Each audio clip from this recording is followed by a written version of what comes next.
Good afternoon. It's 2:15 and the inquiry is resumed. Mr. Bird, would you like to introduce your witness, please? Thank you very much, Madam. I'm going to call Mr. Fannon, who's already been introduced to the inquiry, so I won't introduce him again. I mean, the key proofs to have available from Mr. Fannon today are obviously his main proof. He did a rebuttal to Mr. Sensicle's planning proof, and then there's obviously the Greenbelt rebuttal to Mr. Smith's evidence. If you could have those, we will dip into the core documents and other evidence as we go along, if you're content with that. And what I intend to do is take that material as read, ask Mr. Fannon to deal with the planning policy context, then we'll deal with the reasons for refusal, and then turn to the overall balance. So, Mr. Fannon, we can turn to planning policy. If you could identify what, in your view, are the most important policies, the weight you accord to the relevant policies, and then identify any areas of difference between you and Mr. Sensicle in terms of those policies. Thank you, Inspector. Section 38 of the Planning and Compulsory Purchase Act requires that applications be determined in accordance with the development plan. We know the development plan is the Wickham District Local Plan 2019, the site allocation plan, and the minerals and waste plan. The December 2024 MPPF is a material consideration and given full weight. I think it's my view that the development plan policies which are most important for this appeal proposal relate to the Greenbelt, Little Marlow Country Park, landscape, transport, sustainable access, and the protection of residential amenity. Now, the MPPF does include changes to relevant policy, including in relation to the green belt and transport, which are material. Having said that, there's disagreement between ourselves and the appellant, I think, in relation to three policies only: CP2, spatial strategy, and CP5, delivering land for business. I think for the reason because there's no specific reference to the creative industries in those policies. It's my view that the policies do recognise the need for economic growth and support that, and full weight should be given to the policies. The other policy where we have disagreement is in relation to RUR4, that's Little Marlow Lakes Country Park. It's the appellant's case that because the country park hasn't been formally designated, the policy is out of date. It's my view the policy isn't predicated on formal dedication, and full weight should be given to this policy. And you've got an appendix to your rebuttal proof, which is 9/40A, which sets out the respective position of yourself and Mr. Sensicle in terms of the policies and your respective positions. That's correct, yeah. Side of the room. I'm Okay. struggling, and I know Mr. Sensicle is as well. Right. So, From me? Yes.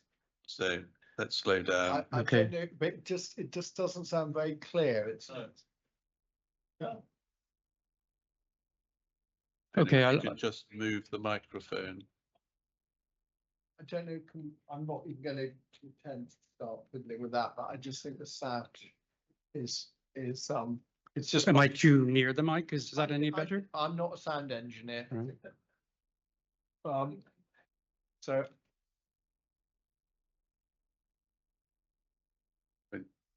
Sorry. We'll just take a technical pause.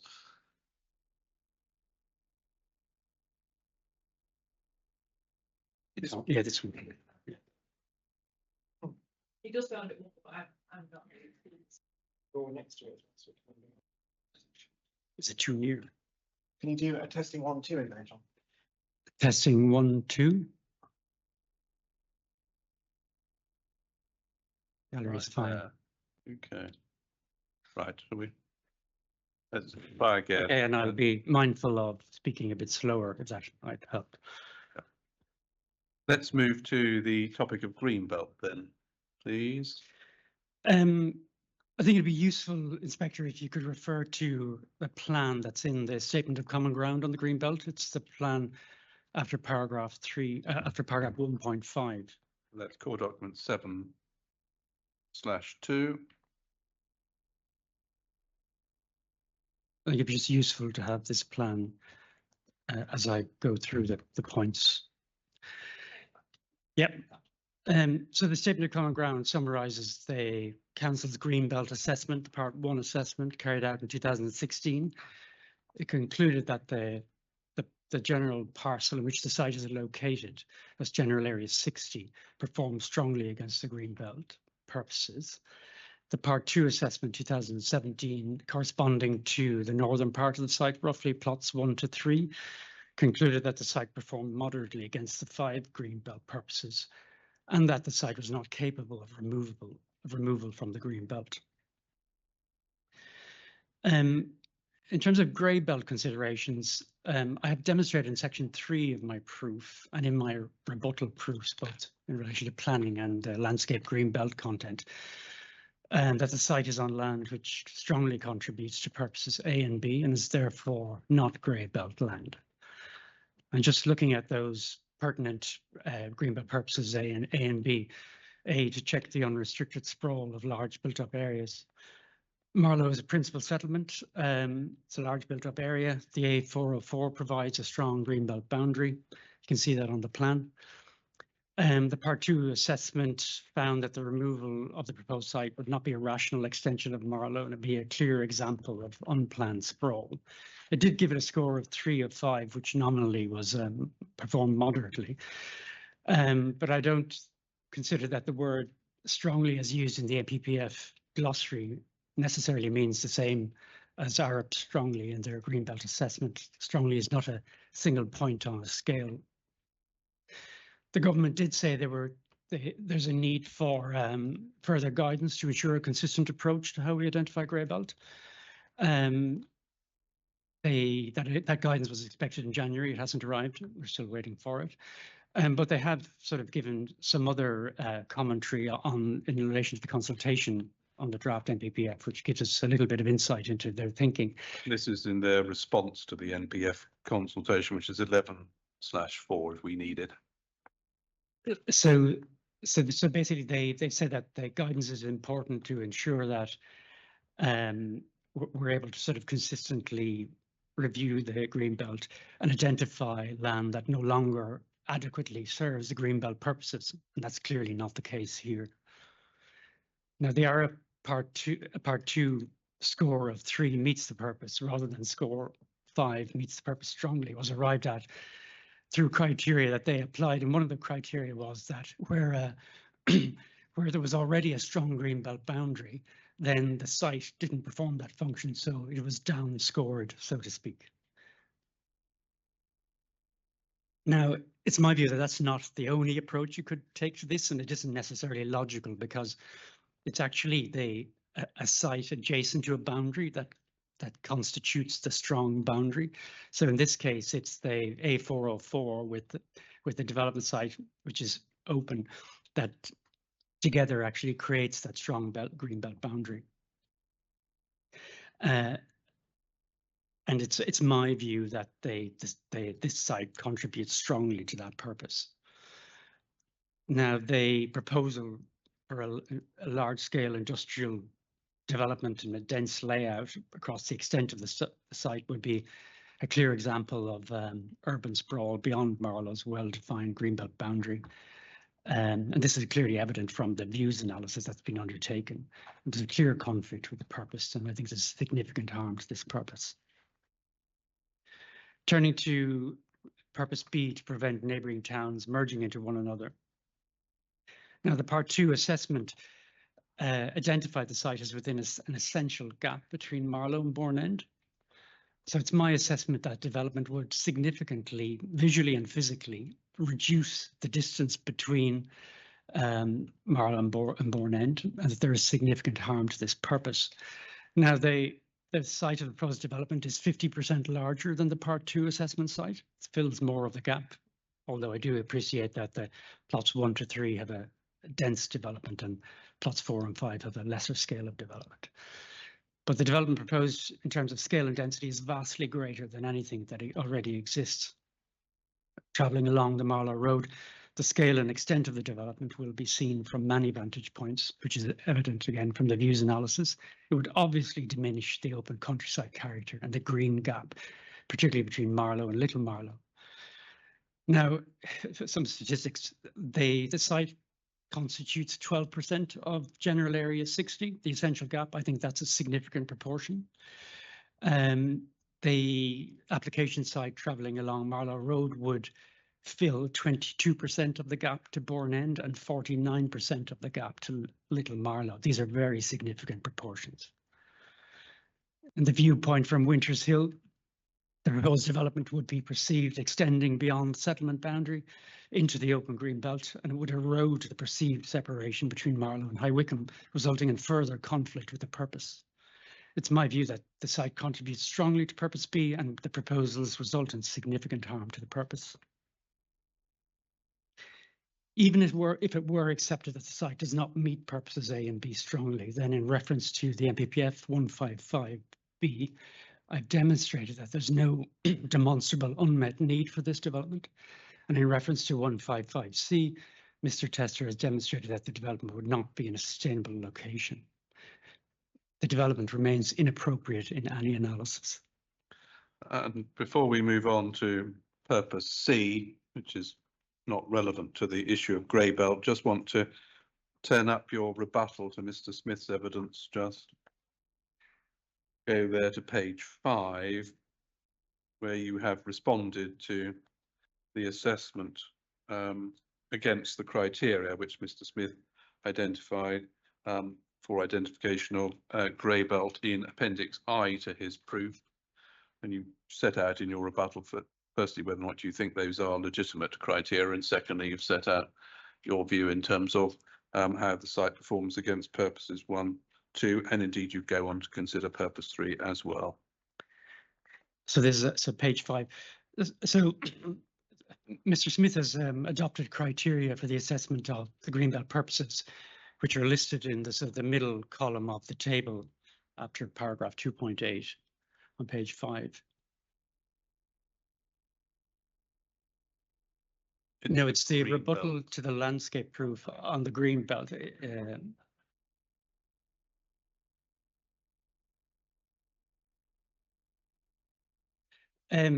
Just a general point. While Mr. Smith identifies criteria for assessment, which I have no disagreement with, he reaches a conclusion without any reference to actually applying those criteria to the site or the purposes. So I don't think his conclusions are credible. Clearly, I've looked at his criteria. I've made a commentary against them in the table, and I think I've clearly demonstrated that the site clearly meets the purposes,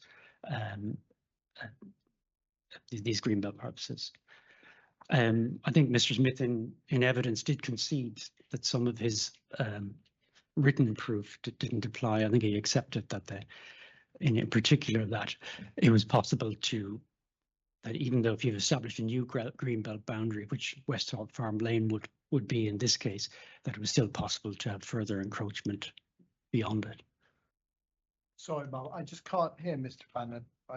It's just, is anyone else on this side of the room finding it difficult?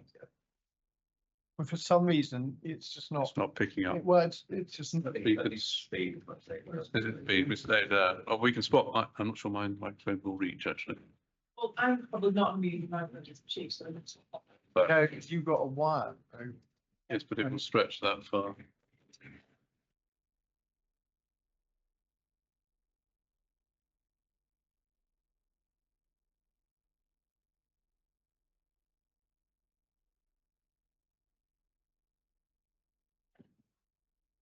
One, two, three.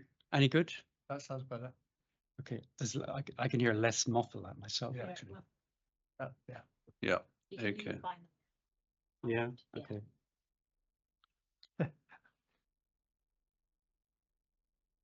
Okay, I was going to move to purpose C, which to assist in safeguarding the countryside from encroachment. So the part 2 assessment sets out that the parcel is absent of any apparent built form, and although there's a clear sense of proximity to Marlow and the associated road network, the existing character of the land is largely rural and open and divorced from Marlow, and it allocated a score of 3 out of 5. Now, the No, I think proposals you're- involve a You're significant, going to have to speak up. Yep, you're going to have to slow down. the proposals involve a significant scale of urbanizing development that will encroach onto the open land, and there's clear conflict with the purpose, and this is consistent with the RF assessment. The development will be perceived as the sprawl and encroachment onto the adjacent countryside from the clearly defined views around the site from Winters Hill, from Bloom Hill, the Volvo footbridge, public right of way. Furthermore, the activity generated by the development will contribute to the sense of encroachment further, and the proposals overall result in significant harm to this purpose C.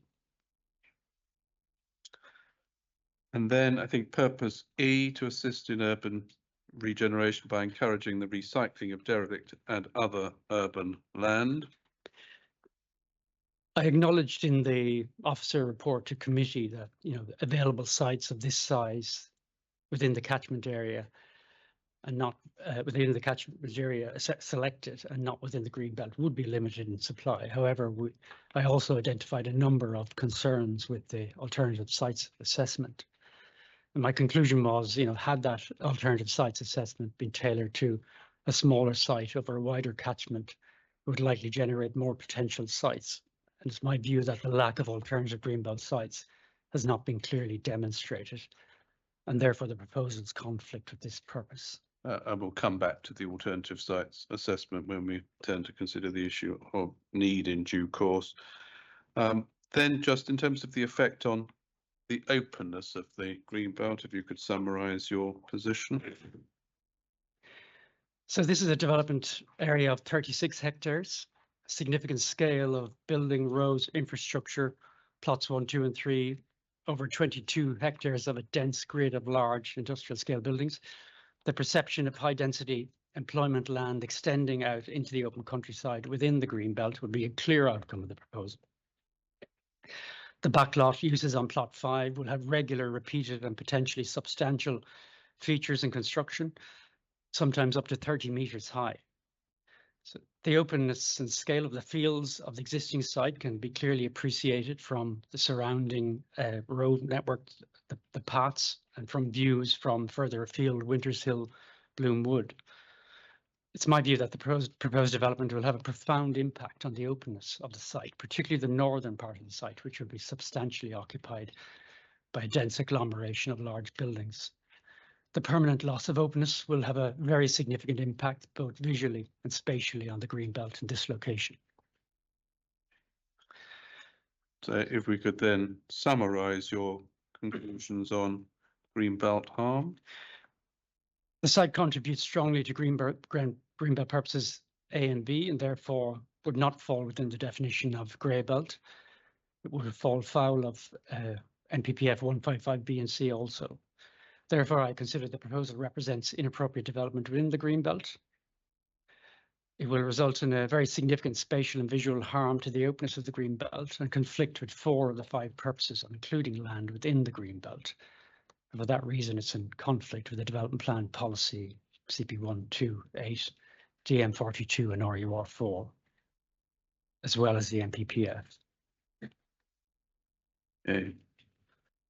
Then let's move to RUR4, and we need to turn up core document 4.1, which is the local plan. We need the policy itself, which is on page 223 of the local plan. And there's also the SPG, which is core document 5/1, just for reference at this stage. So the Little Marlow Gravel Pits SPG 2002 sets out a master plan framework vision for the Little Marlow Country Park. Now it clearly sets out that it has an open character. Much of the site affords views of the Chilterns to the north and the wooded slopes of the Thames Valley to the south. Just speeding up again, so. Okay. Yeah.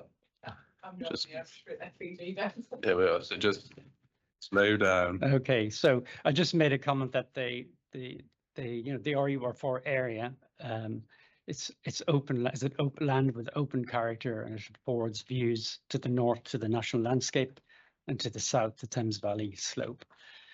Now, it accommodates a variety of leisure uses. We have the public rights of ways and permissive path that enable the public to enjoy the site, its rich wildlife, and the views across it and to it from the surrounding landscape. There are also many activities undertaken there: fishing, water sports, open water swimming, camping. And that's a long time ago, but Mr. Kennett included in his appendices a aerial photograph showing the Yes. various activities in terms of the recreational uses being made. And I think a number of the speakers made a commentary about their use of the area and the enjoyment they derive from it. So the local plan policy RUR4 was adopted in 2019, and it allocates the RUR4, the Little Marlow Lakes Country Park area, for outdoor recreation. Now, while formal designation has not been made, the council did, if you like, confirm its commitment to the whole of the park in a cabinet decision in 2022. And notwithstanding that, the policy is not predicated on formal designation, and RUR4 policy is not out of date. Now, the film studios is not an outdoor recreation use and clearly contrary to the policy. It would occupy nearly 10% of the allocated area in a prominent location close to Marlow, directly adjacent to the Children National Landscape within its setting. It would disconnect Marlow from the rest of the country park. It would introduce an industrial scale of development and associated activity,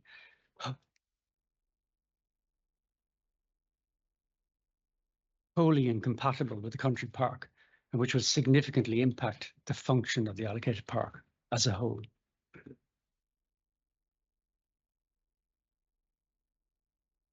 You do, though, recognise the development would also deliver a number of the aims of RUR4 and those you've carried forward to the planning balance. That's correct, particularly in relation to improved connectivity.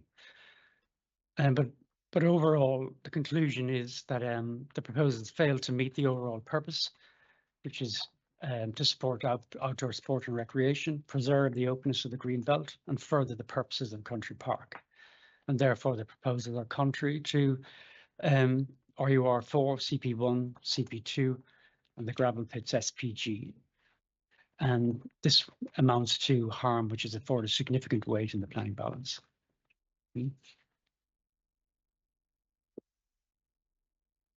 Then if we can move to the issue of residential amenity, and obviously we've had the round table to address noise, but in terms of the reason for refusal, the council's concerns are wider. Perhaps you can summarise the position. So the development will effectively envelop the established residential community on 3 sites. The access to these homes will be transformed from a quiet rural access lane to a very busy service road. I think the facts are there'll be something like 1,374 daily vehicles on that road, and this will undoubtedly affect residential amenity. The LVIA analysis demonstrate that the existing open outlook that's enjoyed on the public rights of way, the paths, will be replaced by a dense grid of large-scale buildings. And because of the scale of the development, it'll transform the area, it'll impact outlook, there'll be traffic and congestion and associated noise and disturbance, and this will impact residential amenity to a significant degree, contrary to local plan policy CP9, DM35 and the MPPF. I acknowledge that there's some mitigation achieved through the design and some of the conditions that are proposed, and for that reason I've decided that this deserves sort of moderate negative weight in the planning balance.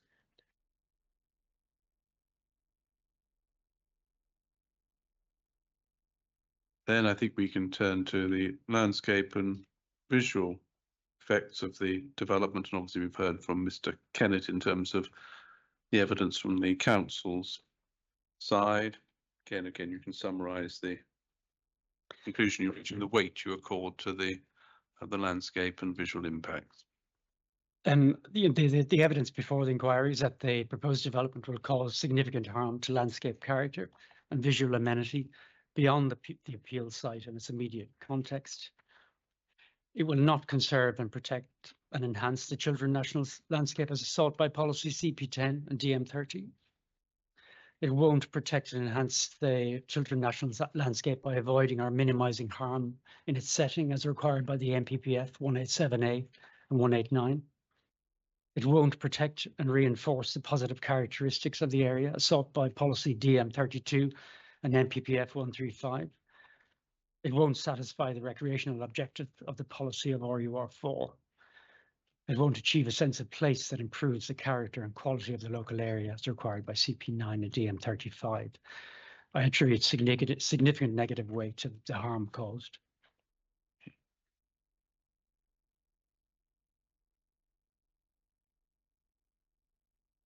Good. Then the next issue, highways and sustainable access. And obviously, we've spent 2 days hearing the evidence on highways and sustainable access. But again, we can just summarise the position and address the issue of weight. Mr. Chester, I think, has shown that the development has failed to show that it can be accommodated without severe impacts on the highway. We've shown that the vision-led mode share targets don't represent a reasonable future scenario. That passenger transport is unlikely to be an attractive option and practical proposition for many users in order to attain the mode share target. We've heard that the site design and layout is unnecessarily detrimental to the safety and convenience and users of the site. And I attribute significant negative weight to the harms arising.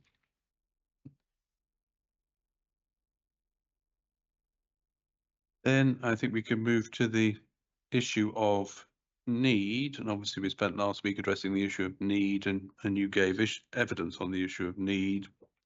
Again, if you can summarise your overall conclusion on the issue of need, and perhaps also pick up on ID 87, which is the latest BFI data. We know from the Knight Frank report, which is an appendix to Mr. Davies' proof of evidence. Yeah, that's 8.6A if we need to look at it. And we know from this that there's sufficient capacity to more than meet demand to their forecast horizon in 2029. Now, they based this forecast on the BFI 2024 Q1 to Q3 spend of 4.7 billion for the film and HTV sector. And they extrapolated those 3 quarters to a full year to give them a baseline. Now, they extrapolated that to 7.06 billion.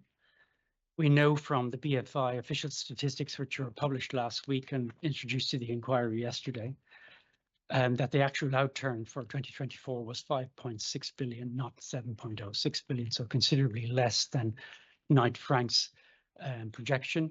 So we have a situation where the baseline for future forecasting is considerably lower than has been taken. Now, if you insert this new accurate baseline into Knight Frank's projection, and I suggest that you look at their graph, paragraph 2.5.81 of the Knight Frank report. So let's just pause, get that open. So 8.6A.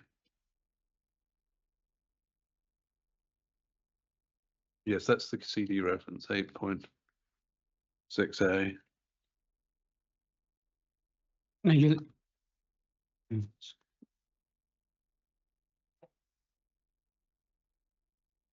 Paragraph 2.5.81 of that. Yes, I think I've got hard copy 39 to 40. PDF 86. 86, thank you very much.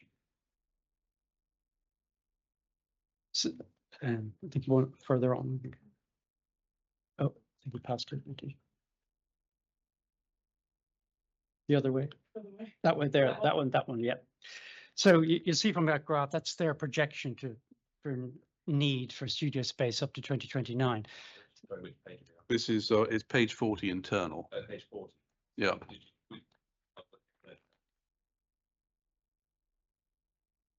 Okay, so their figure for 2029 is 9 point is where am I? Is 9.38, something like that. Now, if you actually use the BFI outturn for 2024 5.6, the proportionate increase would be 7.4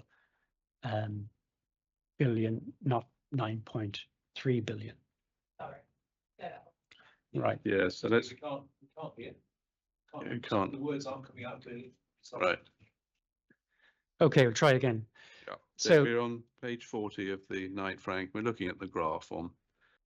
Can I just say, I'm sorry, but I do think, Mr. Bird, you could have given us notice. We've had 5 need witnesses. And now what we're supposed to do, my last witness is a planning consultant. If this point was going to be made, and it's fair it's made in the light of the output, I do think we could have been told. I mean, I've got no idea whether my 5 need witnesses are listening to this at all. And we've been given no notice that Mr. Fannon was going to amend his evidence in relation to need. Well- And it's just not fair. I don't know why we weren't given notice, because how do we deal with this now? Well, it's new. It was new information came in last week. This is my only opportunity to deal with it with a witness. That's not my point. My point is, it would be nice if you'd given us notice that you were going to go to the Knight Frank report and make comments of this nature. So I could have made sure that my need witnesses knew this point was going to be made, but to make it blind without any notice is just unfortunate, because I have no idea of whether my need witnesses are listening, and it leaves the issue, Mum, of how we have an opportunity to comment, because last time I checked, Mr. Sensible is not giving evidence on need. Mr. Bird, it would have been helpful to I'm have sorry, given this- some notice. Not the intended appellant. discourtesy, madam. I have to say, I apologise for that, but Where just are you it going would on the be point? helpful. What are This is- you, I mean, I think this is the only point being made, is that effectively it's a slightly different starting position in terms of the projection. When you look at the graph, so rather than starting, I think it's the 7.6 million, 7.06 million on the graph. There's a lower starting position in terms of the latest BFI, and I think that's the only point Mr. Fannon's making. and that's the only point you're going to make on it? That's the only Well, point we're good. I've Yes. 2 sentences to make on the point. Clearly, we've accepted Knight Frank's evidence. Yep. But they have used a baseline based on an assumption of what the 2024 spend would be. Mhm. Yesterday, the inquiry was the accurate outturn was introduced to the inquiry, so there's actually a factual baseline rather than an assumed baseline. If we apply that factual baseline to Knight Frank's projection, we find that the actual space requirement in 2029 is a lot less than they projected. And we can see that from their own report that the actual space required is significantly less than the capacity of the existing studio space in the UK to accommodate. Like they've said in their report at paragraph 2.5.27 that the existing amount of space in the UK can accommodate 8.9 billion spend. This new projection using the BFI outturn shows that we only need 7.4 billion. We only need to accommodate 7.4 billion spend. Yeah, it's the 2.5.27 of the Knight Frank report. Sorry, what was that? 2.5.27 of Knight Frank, page 32. How do you want to respond to this, Mr. White? I don't know, Mum. I've got to ask my witnesses, but I want Mr. Fannon to put this in a note, and I want to be able to show it to my need witnesses, who, as you know, the last thing I want to do is recall them and delay the close of the inquiry. But I want, you know, it should have been put in a note, and I should have had notice of it, so I could have asked my witnesses to put in a written note. I hope, and I intend to try and deal with it. I'm not going to ask Mr. Fannon about it, but I'm going to ask, with your leave, by the end of this week, we can put a view in what's commented by Mr. Fannon from those that know about this. I would like a note as well, because frankly, that was a lot of information you just gave, and I want to make sure that I've understood it properly. Happy to produce a note to summarise. Could you do that by when? I'll do it today. Okay, if you can do it by sort of before we open tomorrow, and Yeah. hand it over to the appellants. We'll play it by ear as to when a response. Well, I will I aim. mean, I appreciate they've all given evidence, probably all gone back to their daily lives, so. They have, but I will aim to give an undertaking to produce it on Friday. But you know, I won't say anything. Well, the latest data is there, madam. As I understand it, it was intended that people would respond to it. This was notice. That's the point. And now to go on to be making a point about stop required, that's a whole new area which we dealt with at great length. I mean, that's a pretty significant point Mr. Fannon's just sought to make, that basically the need is not anything like it was, just, Well, No, it's without- definitely updating the position to reflect the latest figures. That's as far as we're taking it. We're not going. I understand you're basically recalculating based on Yeah, the figures that have come out. exactly that. Understood. Right. Yeah. Okay, if you can do a note, please, Yeah, by the end of we can it, do at that. some point, and hand it over to the other party by tomorrow morning. The only point I was going to make is that Knight Frank do say that the West London cluster has a disproportionate amount of the spend in the UK, and we haven't disputed that.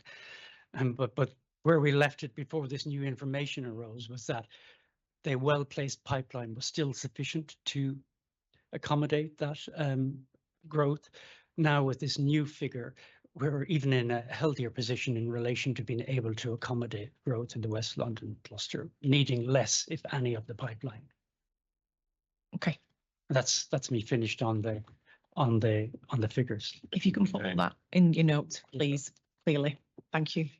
Then let's turn to the alternative sites assessment, which is, I think it's called document 1.233 if we need to refer to it, which we said you were going to deal with today rather than in the need session.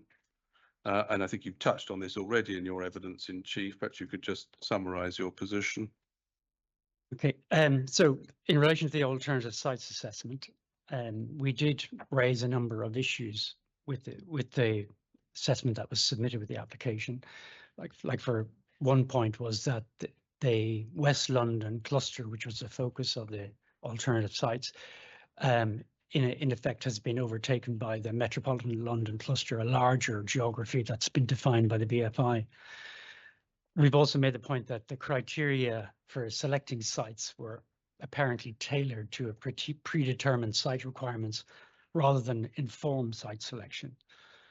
We had one site owner where the site was rejected come forward and say their site shouldn't have been rejected. It was available and ready for development. We also had other arbitrary criteria. For example, a site had to be within 250 meters of a settlement of 10,000 population. We have a situation now where the proposed Volvo footbridge would extend the crossing distance from 70 to 400 meters, meaning the site would actually fail its own criteria. I think it's right that the planning authority should be able to consider whether need for a development, if need exists, can be met otherwise than as proposed, and perhaps in a different location, in a different form. I think that's a proper approach for us to take. And having looked at the assessment and the evidence, I don't accept that the appellant's real world proposals evidence that this scale of development in this location has any particular significance or advantage over existing studios or pipeline schemes. And I think just in terms of the weight you give to the need, and also here I think touch on the economic benefits as well, reflecting the conclusions that you've reached. But just to conclude on need, we know that the UK has significant unused studio capacity. The original figures, Knight Frank's utilization rate was 42.6%. Deloitte predicted 50% utilization rate in the near future. The latest BFI figs suggest there's even more capacity in the system to accommodate growth than we were predicting. We know that the West London cluster has an existing well-placed pipeline of schemes to accommodate growth above and beyond that forecast. And this includes unimplemented consents of comparable scale of development, for example, at Pinewood. And looking at the need evidence that's been presented to the inquiry, I'll just do a quick summary. Like Knight Frank have shown that there's a significant underused capacity on the pipeline. The BFI figures have shown that growth is slower and lower than has been forecast. the evidence to the Parliamentary Culture, Media and Sports Select Committee was that there is sufficient capacity to meet demand for sustainable growth and that the issue was around skills and workforce. Mr. Todorowitz's case is that, you know, where we should be. This is,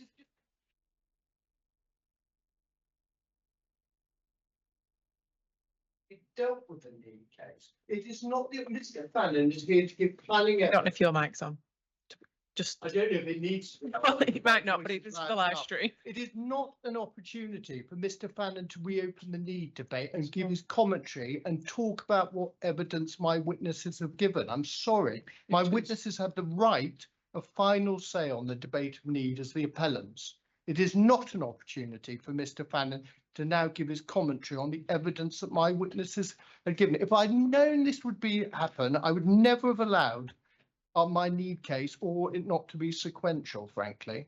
This is really not appropriate. no, It's it's just not. wrong, madam. With very great respect, Mr. Fannon has to say why he is giving the weight that he's attributing to the need evidence, which includes appraising the evidence that he has heard. It does feel like he's straying back and coming.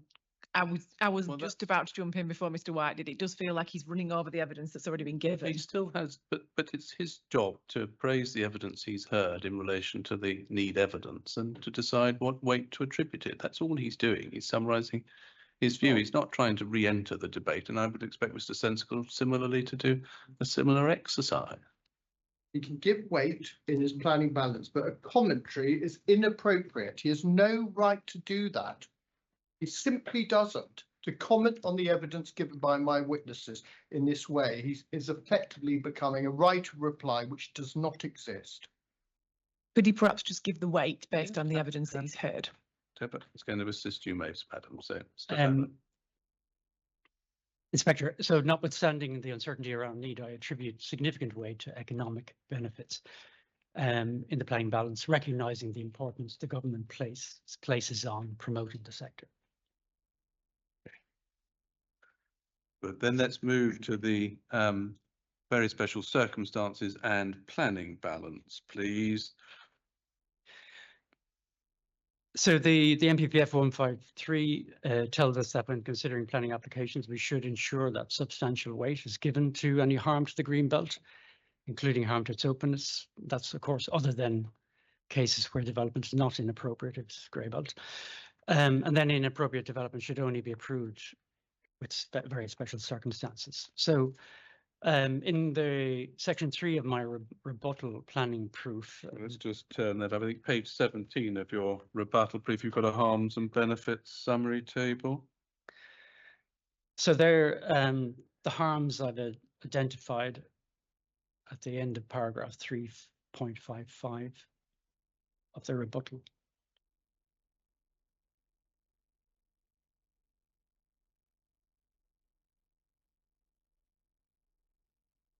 Rebuttal to Mr. Sensical, I should say.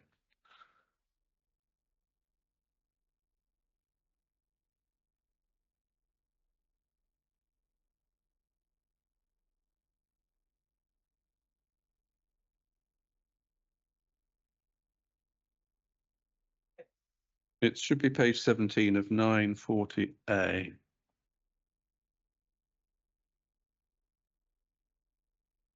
Good, thank you, madam.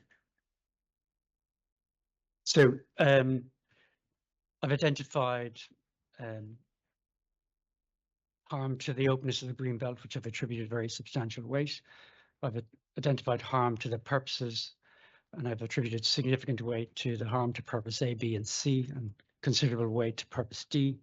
I've identified harm to Little Marlow Country Lakes Park and attributed significant weight. I've identified harm to the landscape context, both spatially and visually, and I've attributed significant weight. I've attributed moderate weight to the harm to residential amenity and significant weight to traffic sustainable access impacts. And then turning to the benefits relied upon by the appellant, which are also included in the table, and taking need, economic growth and lack of alternatives first. It's my conclusion that there's insufficient evidence of need. I do not accept that the proposal has any particular significance or advantage over existing studio or pipeline schemes. It's not been demonstrated that there are no alternative sites within the wider metropolitan London cluster, not in the green belt or in grey belt land, and within sustainable locations with less harmful impacts. However, the contribution to the film and television industry is potentially significant, and I recognise the importance placed on growth of this sector by the government and indeed both locally, and the benefit is afforded significant weight in the planning balance. Then turning to the other benefits relied on by the appellant, and he categorises these into social and environmental. And just to make the point that the presentation of the very special circumstances has evolved and changed a little over time. So, and I'll just touch on that as I go through it. But in relation to social benefits and the provision of public open space, I've attributed moderate positive weight to that, recognising that there are already permissive paths in plot 4, and indeed that the proposals are in some part mitigation for the impact on the RUR4 area. In relation to upgrades to public rights of way and offsite footpaths, I've attributed moderate positive weight. Again, recognising that this is a required mitigation. And indeed, there are sort of also issues around the standards and of these routes and whether they comply with the most up-to-date standards. In relation to bus services, I recognise this is a benefit, and I've attributed significant positive weight to that. In relation to the provision of sort of community space in the Culture and Skills Academy and the community building, I've attributed limited weight because there's no evidence of any need for this facility in the area. I did attribute moderate weight to public use provisions in terms of a cafe and parking, but I note they've slipped off the appellant's list of circumstances. Then turning to environmental benefits, recognise that the biodiversity net gain off-site is a benefit, and I attribute significant weight to that. SANG is no longer a proposal of the scheme, and so no weight is attributed. Canopy cover 27% against a minimum requirement of 25%, I consider it to be a neutral in the planning balance, given the significant loss of trees, particularly around the access to the site. In relation to habitat provision, I think this is double counting with BNG land, and I don't think it needs to be weighted separately. In relation to energy efficiency and BREEAM, I note that the environmental statement in relation to climate change has assessed a minor adverse significant effect, and mitigation would be embedded in the design. And I consider the proposal in relation to energy efficiency and BREEAM to be policy compliant and neutral in the planning balance. Just a couple of other points to make. We've heard that the walking and cycling provision across Westhorpe interchange doesn't meet minimum standards. We've seen that although the proposed Volvo footbridge will be DDA compliant, it will extend the crossing time significantly from 70 to 400 meters, and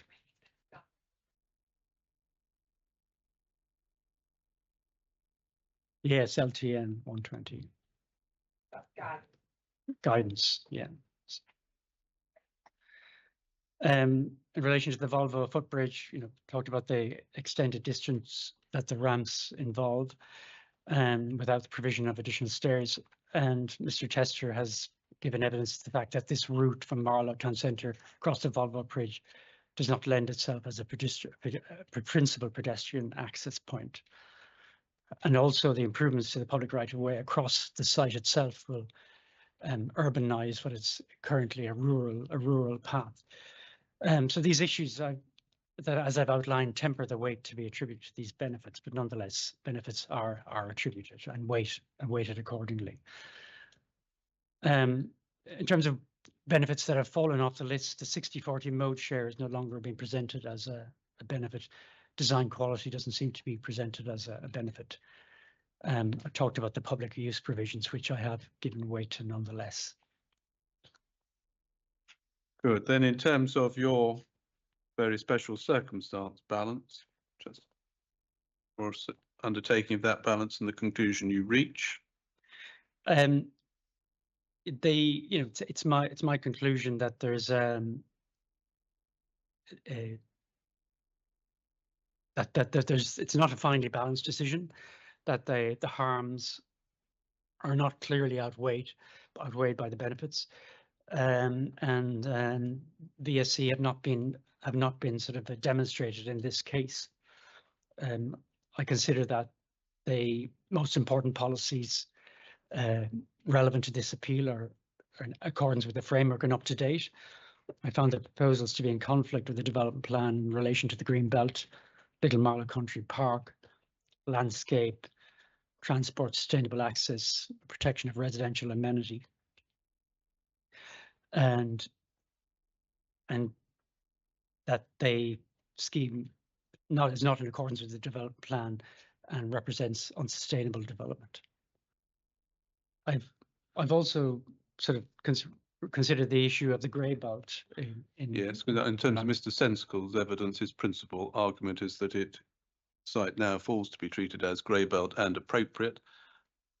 In terms of your assessment and the balance, if the Inspector and Secretary of State were to conclude that it were grey belt,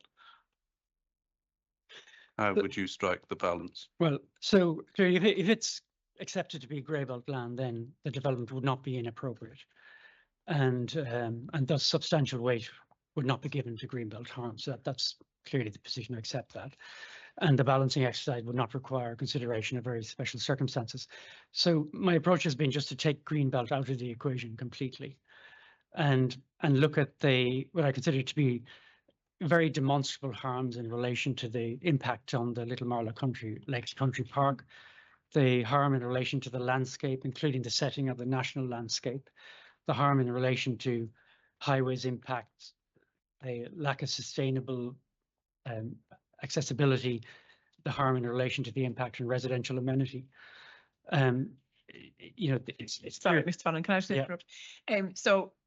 You're saying if it was grey belt, then it would have to meet, it would have to have unmet need, and it would have to be sustainable to tick all the boxes, wouldn't it? To be not inappropriate development. Well, yes, I've kind of skipped over that bit. Right. Okay. Yes, this is on the assumption that Yeah. you were to accept, madam, that the grey belt definition as a whole was set. As a whole. As a whole. So I accept the need and I accept the Yes. unsustainability of the location. Yeah. Okay. So That's on that basis, On that basis, the remaining harms are. the Yeah. remaining harms are in relation to Little Marlow Lakes Country Park, highways, residential amenity. The evidence is that the site can't be made sustainable. It's unsafe and unattractive for walking and cycling, and over-reliant on car use.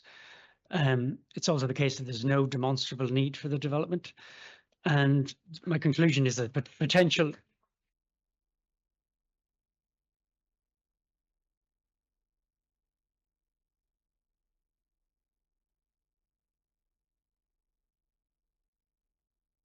And what I'm doing is now is considering a balance without the green belt. I think he was summarising. I was summarising why the sort he of. was saying it Sorry wasn't for grey being belt. unclear. Sorry, let's just wind back, Mr. Fannon. Let's little less fast. So, just recap on why you say it's not grey belt. Okay, it's not grey belt because it contributes strongly to purposes A and B, and otherwise it's there's no demonstrable need for the development, and it's not in a sustainable location or a location that can be made. That is my core analysis. But now, just accepting in a scenario where yourself or the Secretary of State decides it is grey belt, they've just decided it is grey belt. So then I'm applying a planning balance to that scenario. Yeah. And in that scenario, it's my view that the harms arising, the impacts of the development in relation to the country park, landscape, highways, residential amenity, constitute significant demonstrable harms. And whether there are any material considerations to outweigh those harms and the conflict with the development plan, I find that there's no demonstrable need for the development, and that the benefits put forward don't clearly outweigh the harms.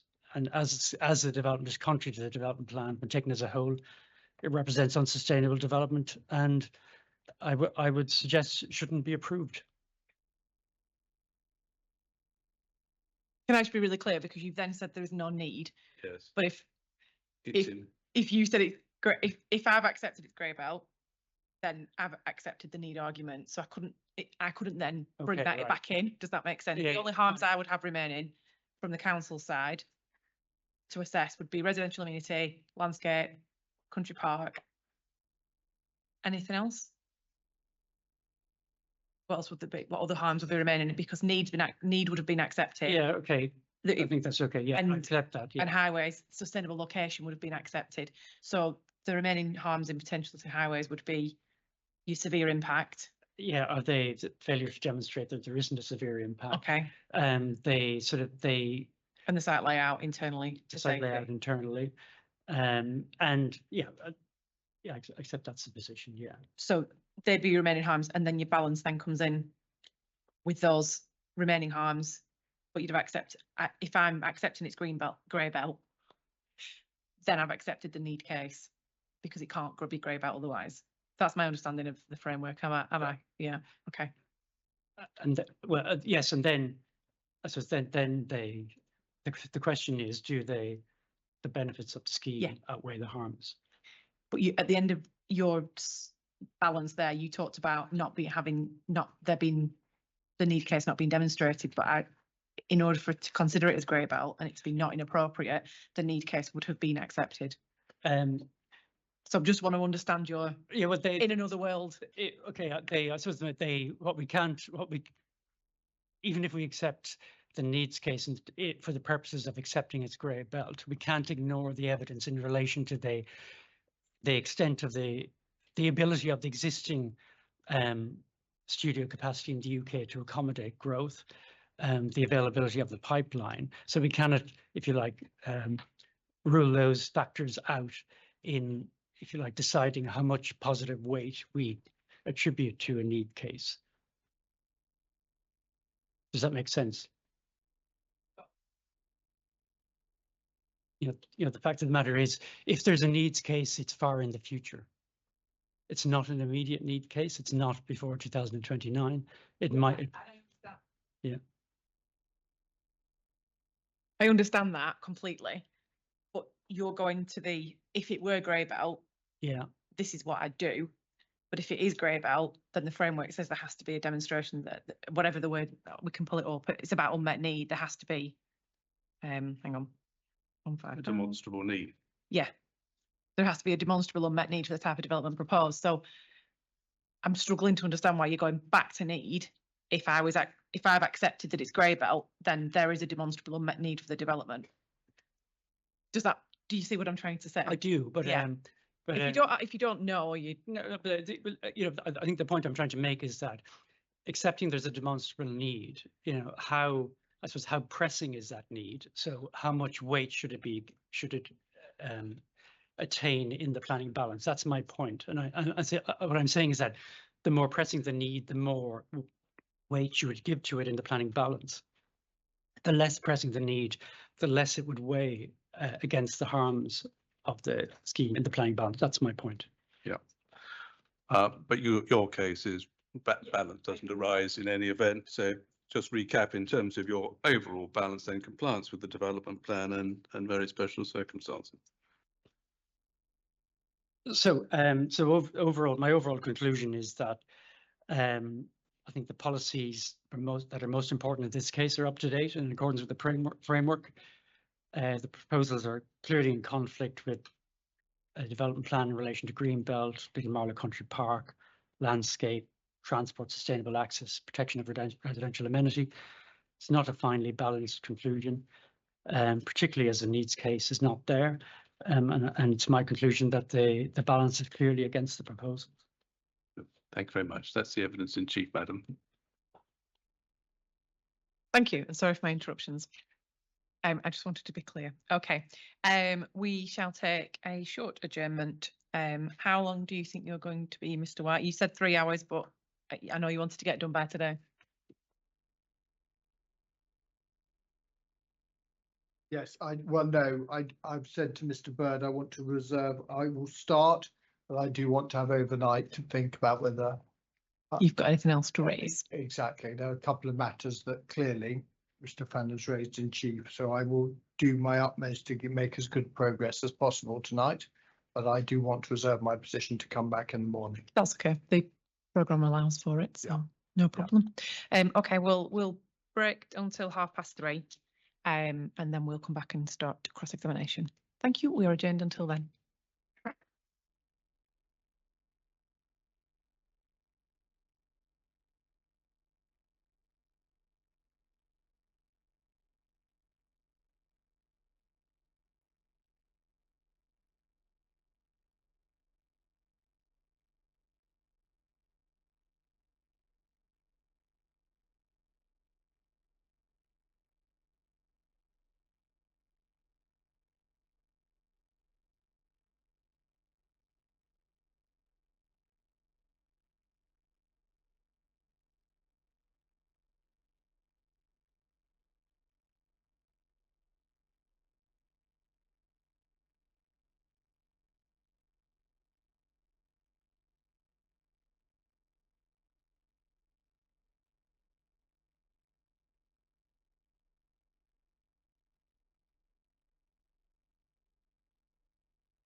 Mr. Fannon?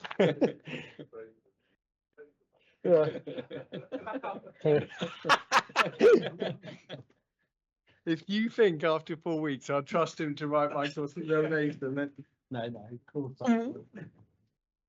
Mr. Fannon. I haven't formally resumed. No, sorry, Martin. Yeah, you're absolutely right. Yeah. Mr. White. Yeah. Good afternoon, everybody. It's just gone 3:30, and the inquiry is resumed. Mr. White, would you like to begin your cross-examination? Thank you, Mark. Yes.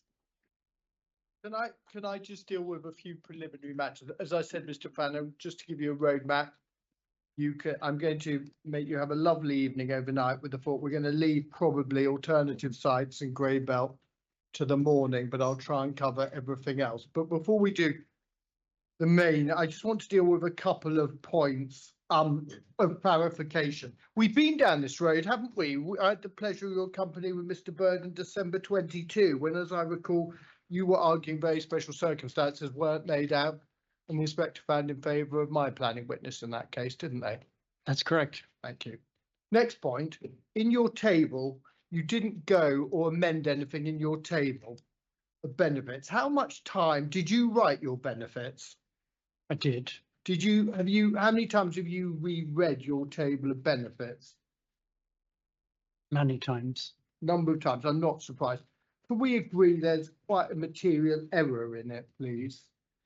Because under harms on Greenbelt, Where are you referring to? I'm referring to your rebuttal, page 17.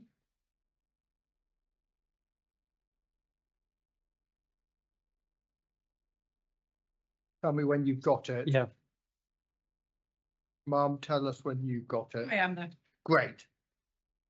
Very helpfully, and you're to be commended for trying to put this into a table. This is your, as a result of your rebuttal, your final position on harms and benefits and the weighting, isn't it? yes. Now, can I just, as I understand it by deduction, tell me if I've got it wrong?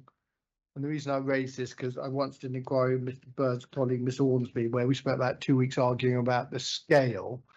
Can I get a sense of I work out that your scale of both harms and benefits goes neutral, limited, moderate, considerable, significant, substantial, very substantial. Is that correct, or have I got that wrong? Yeah, that's about right. Thank you. Next point. Is that written out anywhere, or is that just? No, that's hence the question. But I'm very happy. Mr. Fannon wants to.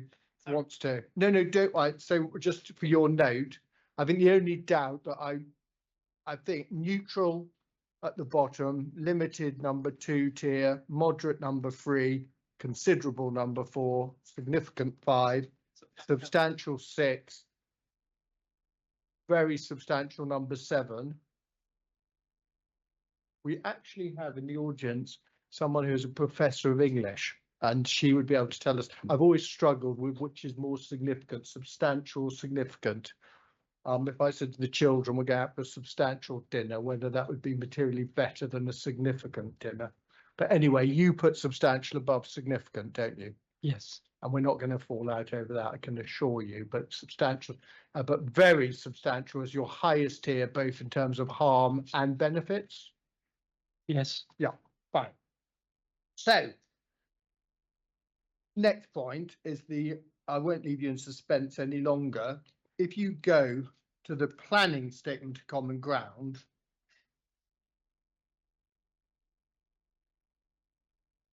I was struggling. If you look at the table at 5.1,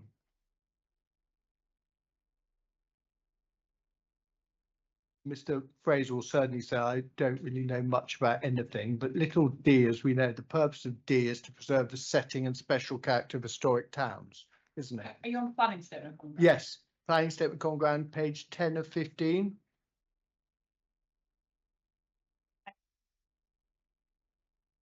And at 5.1, Mr. Fannon, I know it's agreed position between you and Mr. Sensical that D is not in play. That's common ground, no adverse effects on the historic setting of any town. Correct. Yeah. But in your harms and benefits, I was somewhat surprised to see under purpose D, you say there's considerable harm. How's that compatible with the planning statement of common ground? That sounds like an error. It does, doesn't it?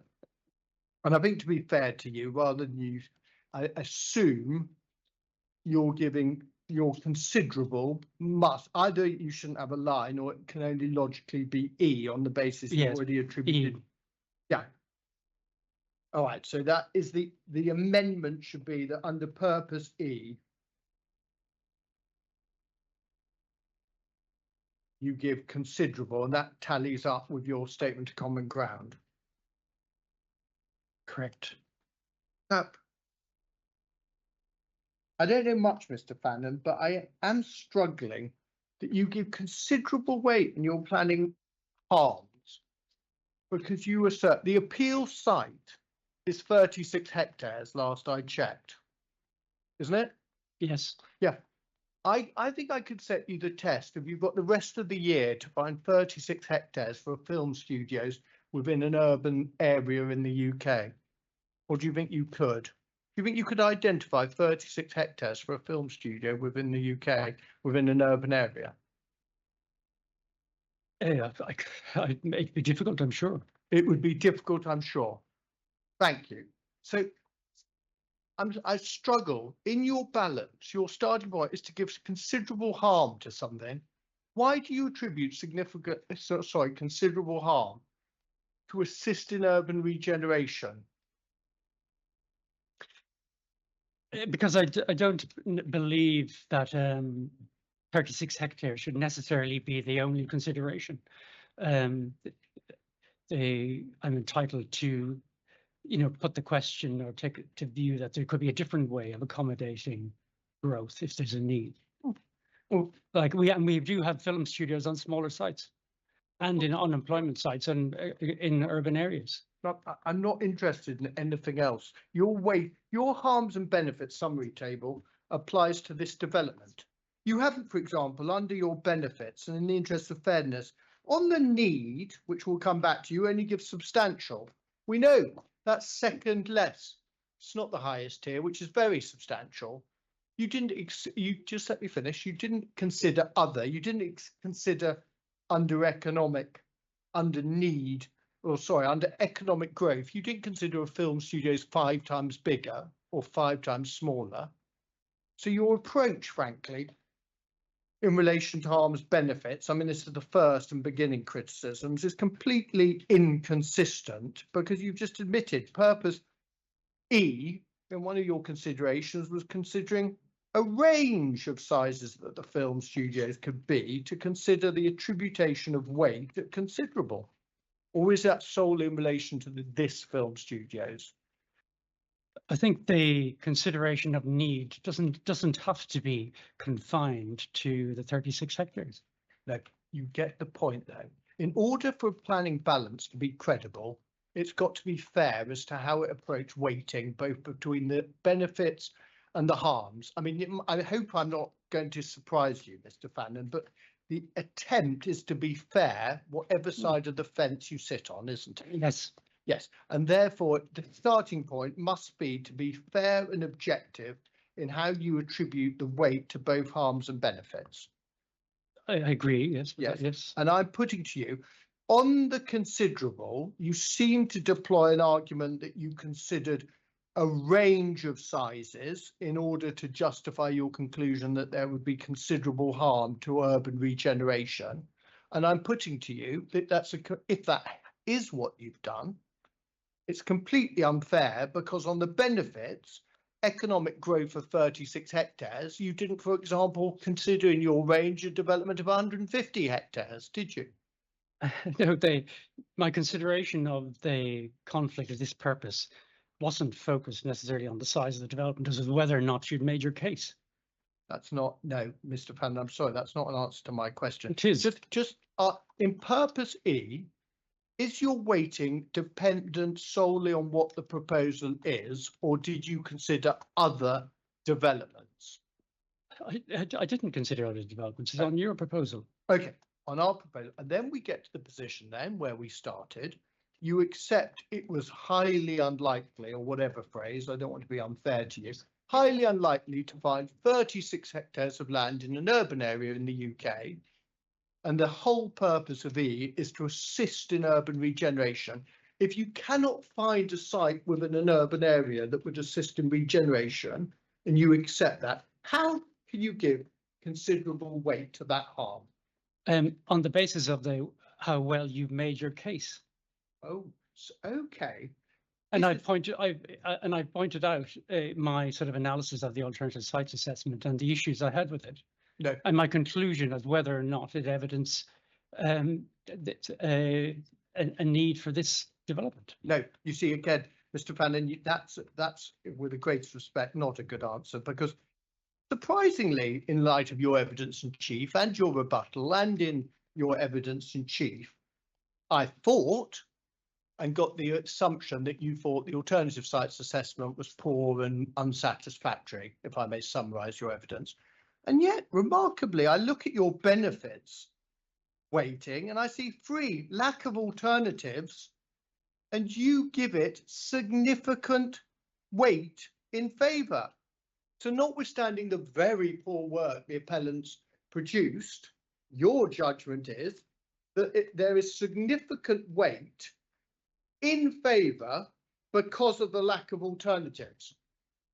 That's your figure. Sorry, no, sir, could you run that by me again? Yeah. I've lost the thread of that. Okay, question. well, you must grab the thread of it, because otherwise it's a pointless exercise for the inspector's benefit. I see under your benefits, notwithstanding the amalgamation, which we'll come back to, do you see 3, lack of alternatives? Yes. You merge the box at the end, but the weight you give to that as a benefit is significant. I haven't given any weight to that. Yes, you have. Where? Well, sorry, am I going mad? If Yes, you merge are. your box, No. Box shows a significant weight. it shows significant weight. Sorry, sorry, I'm with you now. Okay.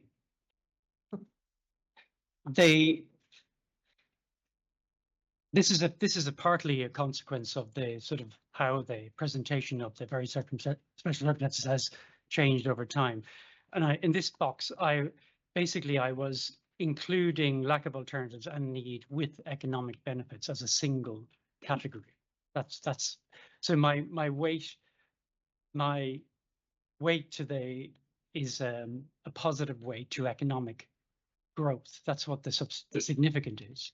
No, I'm not accepting that, Mr. Fannon. I'm sorry. That was my intention. Well, your intention's very, very well. It's catastrophically drafted, isn't it? Because why didn't you leave that box? Frankly, you chose, no one else, unless someone else. Did anyone else do this table, or was it you? It was me. It was me. Yeah. So you knowingly, intentionally merged those 3 boxes and attributed the same weight, significant, to need, economic growth, and lack of alternatives, didn't you? I weighted them as a collective, yes. Yes, but with significant. So Yes. you say to the inspector, no one else, not Mr. Kershaw or Mr. Sensical or anybody else, is giving significant weight in the planning balance to the lack of alternatives. Inspector, the narrative in my proof makes this absolutely clear. I'm attributing significant weight to economic growth. Apologies if the table has sort of misled you. Well, it's. Do you accept the proposition? Clearly, any sensible reading of this table one would reach a conclusion that lack of alternatives will be given significant weight in conjunction with need and economic growth. In conjunction, yes. Yeah. Okay, but also let's move, while we're on it, let's have another go. What justification do you have for amalgamating? You don't amalgamate a single harm, do you? Why are you amalgamating? In the light of the NPPF, and my goodness, we're going to spend time on that as the latest expression of government. For you in 2025, with what the government said, frankly, it's incredible that your judgment is to amalgamate need and economic growth together. what justification have you got for two distinct benefits to be amalgamated? There weren't always distinct benefits. As I said, this has evolved since the planning application, since to the statement of case, to the proofs of evidence. It's changed quite significantly. And I was responding to that change environment. Apologies if I've been unclear in my table, but the narrative in my proof is absolutely clear. Well, let me ask you this. In January, sorry, we're now in February, aren't we, in this inquiry? In the light of the MPPF, this is very important. Is it your planning judgment that when the inspector's considering the need for the development and the evidence of economic growth, that they are one and the same benefit, or do you accept in the context of government national policy, they are reasonably considered as separate benefits? Yeah, I accept they're reasonably considered as separate benefits. Fine.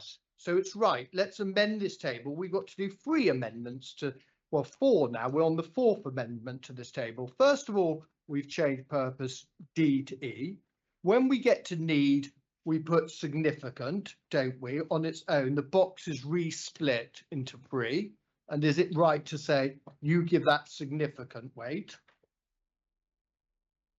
Which one? Need, No. I'm not giving it a weight. need. Yes, You've got significant in there, Mr. Fannon. it's the table. I've clarified the narrative and the proof makes the position clear. Oh, sorry, I'm completely. If I'm- This table, Mr. Is this table wrong then? Your evidence, just let me finish the question. Well, first of all, I'm right, it is an amendment. So when the inspector, under need, you are now saying what? That there's, let's get back to my scale. Are you saying neutral on need? Are you not putting any weight? When I weighted this, I attributed significant positive weight to economic growth in my proof. I did effectively wrap up the need and lack of alternatives as part of that overall analysis and didn't weight them individually. That was my starting position. I'm not asking, I don't want the journey. I don't want to know the journey. It might be fabulous. I just want the destination. Tell me, and far more importantly, the inspector, so we're accurate, what should this table have now, final day 14 of this inquiry, when the inspector considers your evidence, what should she put down instead of significant under the need for the development? Neutral. Neutral.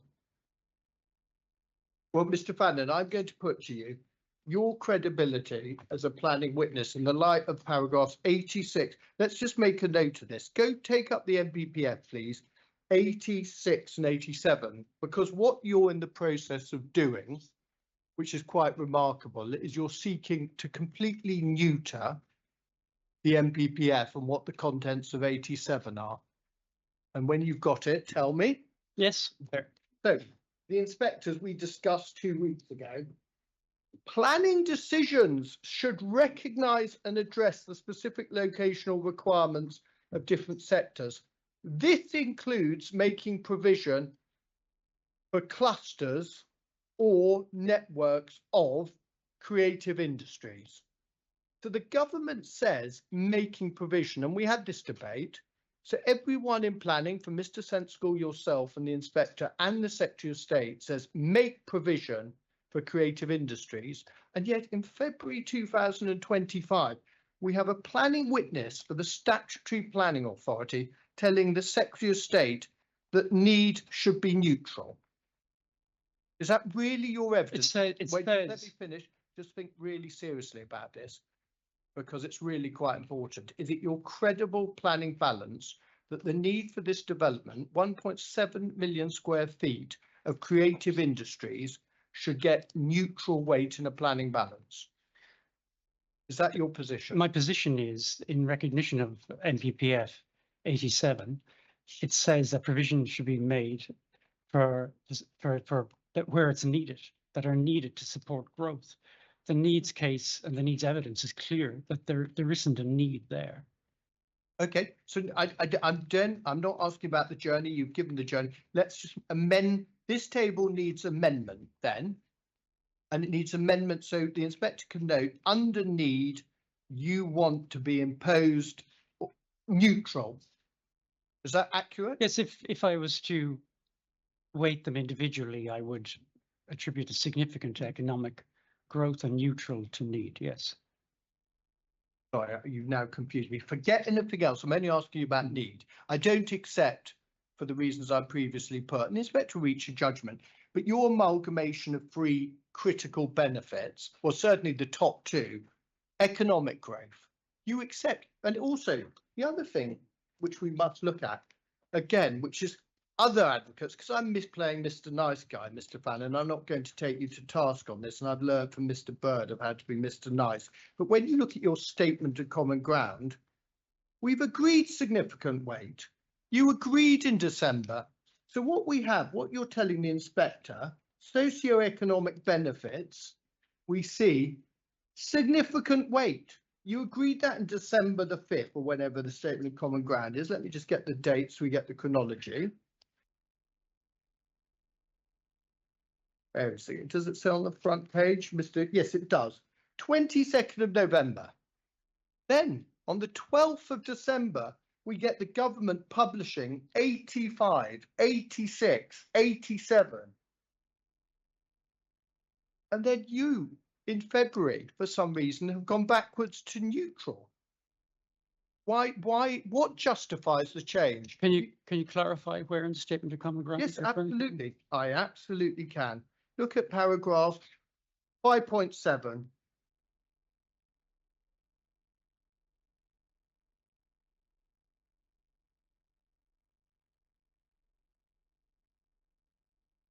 Significant weight in the planning balance.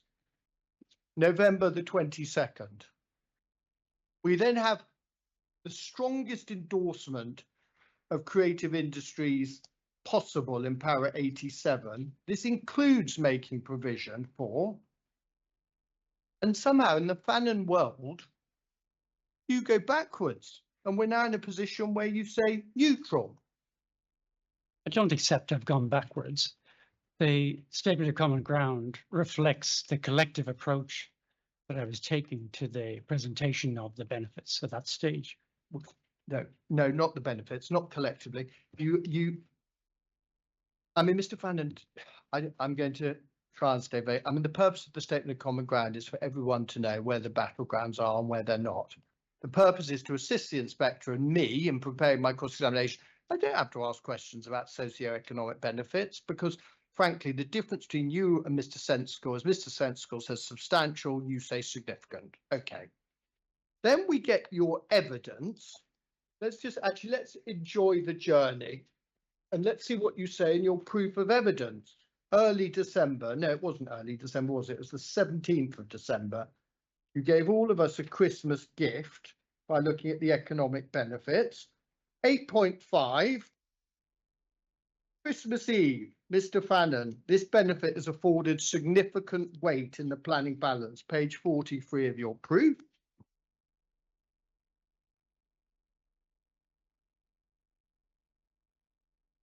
And then we get to your proof, rebuttal, January the 7th, I think it was, the date for exchange.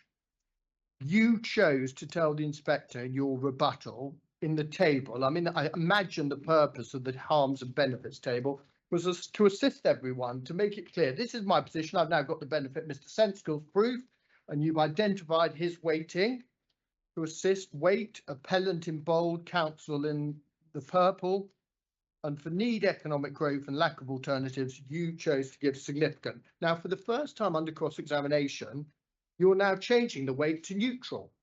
Inspector, the rebuttal proof of evidence, and this table was intended to be helpful, not to confuse matters, so apologies if I failed in that. The rebuttal proof of evidence was in response to Mr. Sensical's planning proof. That was the first time need, economics, growth and lack of alternatives were presented as VSC case. I was responding to that. Apology if I haven't responded very clearly. No, it's not. That's not. Forget what you were trying to do. I'm not interested in that, frankly. I know no one can doubt, Mr. Fannon, you were well intentioned and motivated to help the inquiry. I completely get that. What the problem I'm taking to you is you seem for the first time a journey of many months. you suddenly are changing the weighting under cross-examination in this table. You did not refer to this table in examination in chief. You didn't in any way say, I mean, if you're right, let's imagine there has been an event. Let's imagine you sat listening to Mr. Chodorowicz. And is that right? No, of course not. Mr. Chodorowicz, he's probably laughing somewhere in Soho at my pronunciation. Anyway, we obviously have the 4 witnesses, and you know how I reacted to you commenting on that. But if you really felt that evidence led you to change your table, I don't understand what's happened between examination in chief and me and now asking you questions that you've now suddenly grabbed this neutral out of nowhere. What's happened? I've made it clear that the reason our starting position was to attribute significant weight to economic benefits. That it was never put to us that we should disaggregate that into 3 different categories until Mr. Sensicle's proof. That's the first time that happened. Now, I'm not asking you. I'm sorry. No, because it's I'm asking. No, he's not. No, he's not. Finish what you're saying, and then you can talk about it. so as I say, that was the first time we were presented with 3 sort of headings, which I always in my mind considered under the economic benefits category, and that's what led me to sort of like amalgamate them in this table. Now I've sort of, you know, the question, I haven't seriously sought to disaggregate that approach up until now. I haven't done that, but if you're putting me on the spot and in light of the evidence before me, I wouldn't be able to give anything other than neutral weight to lack of alternatives on a need on its own, given the evidence for the inquiry. Yeah, but go back to the question, and this is why I was right to try and stop you. I wasn't interested in your journey. All I asked, between examination in chief, you might have made the best point ever. But frankly, if I was changing, you've now changed significant from need, economic growth, and lack of alternatives to your cross-examination. You've now said need, neutral, lack of alternatives. And the point I'm putting to you, it's remarkable in your examination in chief, if that was the change in position, the first thing you didn't do or did do with the inspector, I need to frankly update my table of benefits and my weighting, because I'm going to take 2 of my significant benefits and reduce them to neutral. Do you accept that's a really quite material change in your weighting? You're now telling me. No, I don't accept okay. that. I don't accept Okay, that. so significant to neutral neutral doesn't make a blind bit of difference. Well, Or does it? well, like you're splitting hairs, if I can put it that way. Well, Mr. Fannon, that, with the greatest respect, when my client is proposing a £1 billion proposal with a 400 million turnover, which is agreed per year, you've provided no evidence, for you to say I'm splitting hairs on the weighting for a witness for Bucks County to tell the Secretary of State, in the light of the MPPF changes, in your serious evidence is neutral need, neutral lack of alternatives, when your evidence for a month undisturbed has been significant. I don't accept a proposition. I don't accept a proposition. They, in my mind, the category of need and lack of alternatives are very much subsidiary to the one of economic growth. Okay, You can present them as Okay. equal, but they're not. They're not. In effect. Well, that's really, now you're digging an even greater hole, if I may say, because you're now telling the Secretary of State the issue of need is a subsidiary issue. Your debate with the inspector before the break, I mean, Mr. Fannon, do you want to take a moment, because you're now saying need 155 pivots, as the inspector pointed out to you. Whether grey belt is appropriate or inappropriate is dependent on a conclusion on B and C, which relates to need. The Secretary of State, would you accept, patently doesn't see need as a subsidiary issue, but a fundamental issue to whether a development is appropriate or inappropriate, don't they? It depends whether there is a need or not. That's not the question. The question, going back to the question, the Secretary of State clearly believes that need is a pivotal issue in deciding whether grey belt land is appropriate or inappropriate, don't they? Yes, I don't think we disagree with that. Yeah. Right, let's go back. I want to give you an opportunity and take your time because I don't want to go back on this. Let's just go through what in this table do you formally want the inspector to record as your up-to-date position? What I've got is obviously purpose D is not applicable, it's E, but in relation to need, you've now again split because you've got neutral for need, economic growth significant, lack of alternatives neutral. Is that a fair, accurate sorry, just a yes or no, is that fair? What your evidence is now or not? Well, my evidence is my proof and the table. Now, my point is, I presented this as an amalgamation of the three. In my mind, that's a satisfactory approach.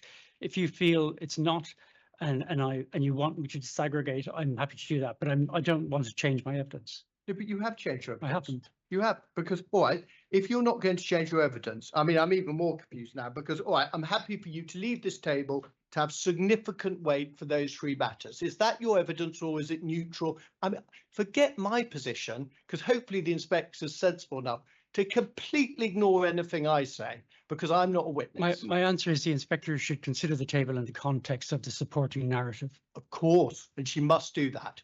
But I'm sorry, I'm going to nail you down on this because it goes to the planning balance, either tilted or flat, and I want to do the assessment. I want to know what finally you are saying to the inspector she should record. What weight do you give to need? Is it significant or neutral? On its own, I would give it neutral. Thank you. Economic growth, Significant. lack of alternatives. On its own, neutral. Thank you. Right, next point. What justification do you have?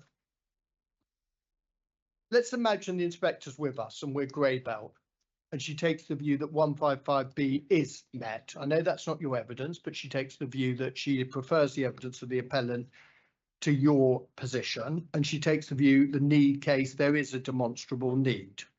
Now, what basis have you got for your amalgamation? Because need, there could be a compelling need for a development, but in economic growth, the significant weight in para 86 is divorced from need. Why do you marry need and economic growth? I don't understand that.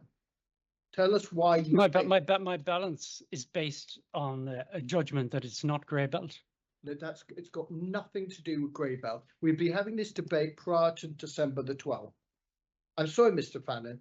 The need for development is completely separate to the extent to which it will attribute economic growth. There might be a need for the most world-renowned specialist in ear and nose to come to the UK, but that's one person coming to the UK. Can't you see intellectually the concept that whether there be a need for a development is completely divorced from what will accrue if planning permission is granted in terms of economic benefits? Yes, I can see that. Yes, I can. So, next point, do you accept reasonably and fairly it is wrong to seek to effectively amalgamate those three distinct benefits, put aside weight, but as a matter of approach, it is wrong to amalgamate those into one because they are different things, aren't they? They are different things. They weren't always different things in your client's mind. I'm not Clearly, interested in that. I'm asking you, your planning judgment, Mr. Fannon. Think very carefully about this. We've done this inquiry for 4 weeks, and the only thing that matters is your judgment to this inspector. In the light of what the NPPF says in February 25, do you say it is right to amalgamate the benefits which might accrue under need to the benefits that might accrue under economic growth? It's right to amalgamate them or not? What's your planning judgment? As I've explained, my proof of evidence, I think is pretty clear on this. I haven't ignored the issues. I've dealt with them quite thoroughly. I'm not accusing you of that, Mr. Fannon. Are you? Sorry. No, it's a very straightforward, simple question. I'm not accusing you of ignoring anything. Forget that. I don't know where you picked that up from. Very simple question. Is it your planning judgment that need and economic growth are one and the same for the purpose of a planning balance, or do you recognise that they relate to two distinct different things that should remain separate in a fair and objective planning balance? What's your view? I don't think it's necessarily wrong to have amalgamated them as I've done, given the context I was working in, but I don't disagree that it wouldn't be better perhaps to have dealt with them separately. But Okay, so can we agree it's better? And isn't it right? You obviously want to provide the best possible evidence. In your table, under benefits, it is right. The better approach is to separate need and economic growth. clearly that would be a more direct That'd be response yes or to the, in this case, yes, I would agree. Thank Yes, you. yeah. So again, so let's make another change. The better approach is to separate need, is to that column should be divided by 3, and then we add your neutral, significant, neutral. That would be a reasonable representation of my position, yeah. Now, and we can note again, thank you. Now, I just want to deal with one other point before I go back to my script, and that is 155. Can you take up 155?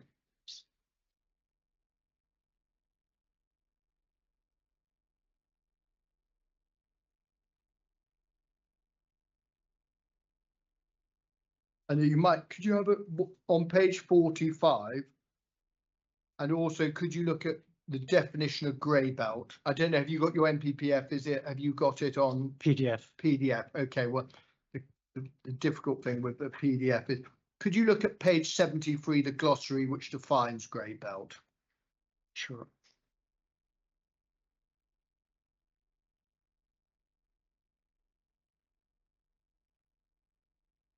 Yes. Whether something is grey belt depends on whether it strongly contributes or does not contribute to the 3 purposes A, B, and D, isn't it? Mhm. Do you accept that? Yes. And I don't think this is contentious between you and Mr. Sensical. If you go back to 155, and Ma'am, this addresses your questions to Mr. Fannon. I think there's an important distinction between something being grey belt. Little a talks about the development would utilise grey belt land.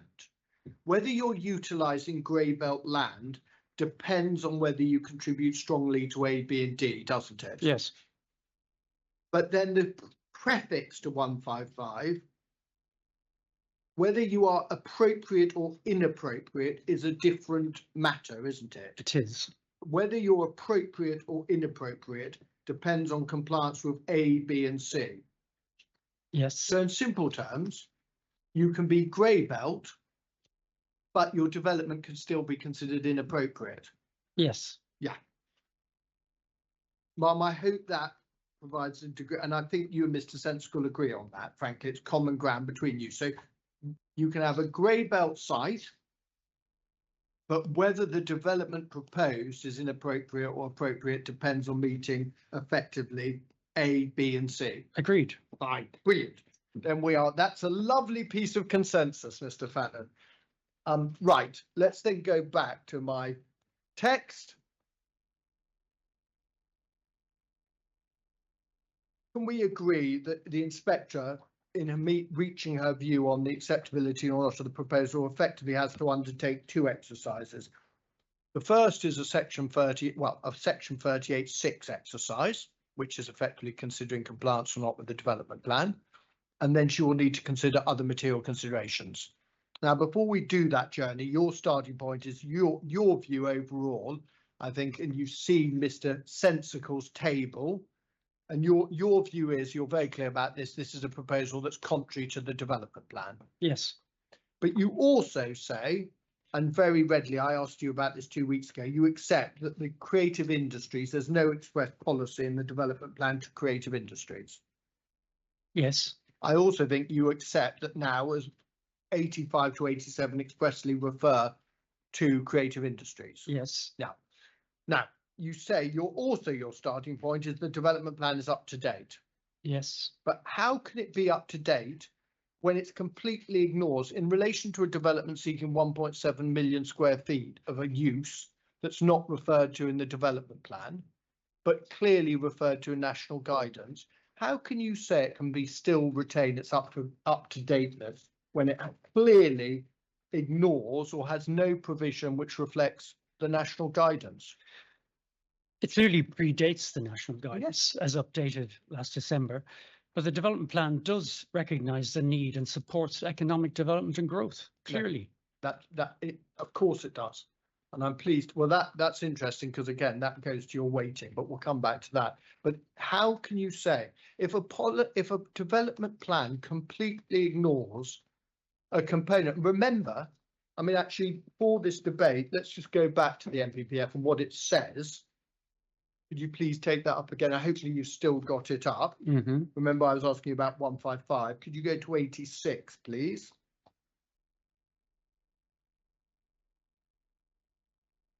Yes. A, set out a clear economic vision and strategy, which positively and proactively encourage sustainable economic growth. And Does that's all your that. answer. You say it does that. Yeah. Yeah, I know. But having regard to the national industrial strategy, and you see national industrial strategy, can we accept that the development plan currently has no regard to the national industrial strategy of 2035, does it? Well, it can't because it predates it. Exactly. So how can you say a policy is up to date when the government guidance is it must have regard, should, I mustn't say must, I used the wrong word, but planning policy should have regard to the national industrial strategy? Your plan, not your plan, Bucks's plan, Mr. Fannon, pays no regard to the national industrial strategy, does it? Well, it can't because it predates it. Exactly. So you've just made the point. So that factor alone makes the policies relevant out of date. I don't accept that. I don't accept that. Clearly the broad support for economic development is consistent with the industrial strategy. It isn't as fine-grained or specific as it, but then it doesn't prevent anything the industrial strategy promotes. So there's no inherent conflict with the way the policy is expressed and the industrial strategy. Look at footnote 43. The UK's modern industrial strategy identifies priority sectors for growth. Priority sectors mean effectively you elevate sectors. Some are priority, some are not, correct? Yes, yes. And support. Some are supported, some are not. So there are two elements. You identify priority. And what is identified? Creative industries. So creative industries, the modern industrial strategy, identify priority sectors, which includes the creative industries, doesn't it? Yes. And it also identifies priority sectors for support. You see, when we hear your evidence in chief, oh, I'm not satisfied that there's any need for this development, how is that support for creative industries? Because your position, Mr. Fannon, with the greatest respect, I'd characterise as robust scepticism to the need argument, where what you're told by the NPPF, and more importantly, the modern industrial strategy, is to support creative industries, not have robust scepticism, doesn't it? I've no problem with that. Okay, no problem with that. But where do we see in them should have regard to the national industrial strategy? Show me any policy in this tome of whatever it is, 600 pages, where priority, where first of all, the creative sectors, the creative industries are identified through policy as a priority sector in Bucks. No, I can't do that. It predates the industrial Okay. strategy. The implication of your assertion is that the majority of plans in the country will be out of date as of December 2024. No, But no, I'm not willing to reach any view on any other plan. I'm only interested in Bucks, where my clients have the misfortune to have their site. I think from my point of view, in considering whether the plan is up to date and still relevant, is whether or not the policy environment supports the industrial strategy, and it does. There's nothing in the policy that's in conflict with the industrial strategy. You have no, there is no policy in the development plan that identifies a priority sector, is there? I can't point one out, no. So it doesn't do that. There's no policy in the plan that identifies the priority sectors identified by the government for both growth and support, is there? They clearly the Can I have a policy. yes or no? I can't be absolutely certain about that. Well, let's spend the next half hour for you to look. If you can't be certain, this is a finite document. You show the inspector what policy you say you rely on. If you don't know the answer, look for the answer. Tell us what policy. I mean, I'm amazed you're making this point, Mr. Fannon, in the light of your evidence, which readily accepts that there are no policies in the plan. I asked you about this 2 weeks ago. You accepted no policies in the plan that deal with creative industries. Yeah, and I'm not Yeah. contradicting that now. You are, because not. you're saying I don't know the answer. What policy do you tell the inspector identifies as a priority sector the creative industry? Sorry, I understood the question to be not specific to the creative industry. no. It was other sectors. Oh, That's what I The understood. question is just as valid. Let's take it in turns. What policy identifies the priority sectors identified in the UK's modern industrial No, strategy? I can't point No. to specific policies. What policy identifies the creative industries as a priority sector for growth and support? No, I can't. You can't. And so for you to contend, you accept for 3 reasons there are no policies in the development plan. For you to contend the plan is up to date when it clearly does not cater for what's in national guidance in that manner is not credible, Mr. Fannon. Because otherwise, let's imagine the inspector endorses your view. Why would you ever update a plan, frankly, to follow national guidance? If your view is it's completely up to date, although it's missing these 3 key components, and you can still reach your view it's up to date, why would you ever up to date a plan? What's the purpose of updating a plan if it's all academic? No, clearly it's not all academic. But from my point of view, the key issue is whether the policy framework is supportive or not of the industrial strategy. And there's no inherent conflict between the policy framework and That's the not industrial the test. strategy.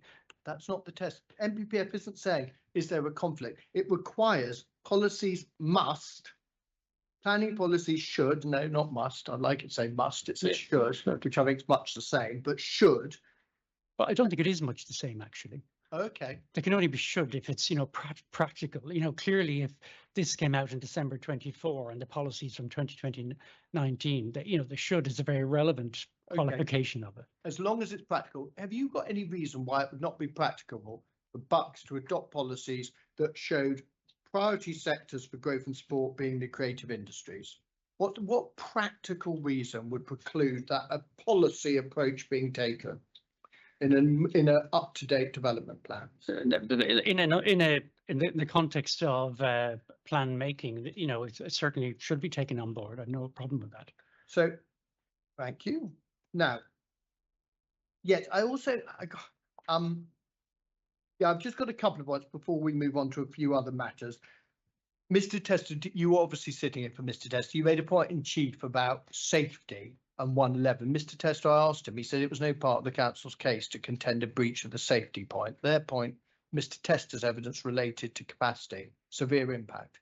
Do you remember that? Yes. Yeah, but in chief, you referred to you made some comment, which I've got a note of, about the council contending that it would be unsafe. Do you accept that Mr. Tester's evidence did not allege the proposal would be unsafe, but it related to highway capacity and severe impact?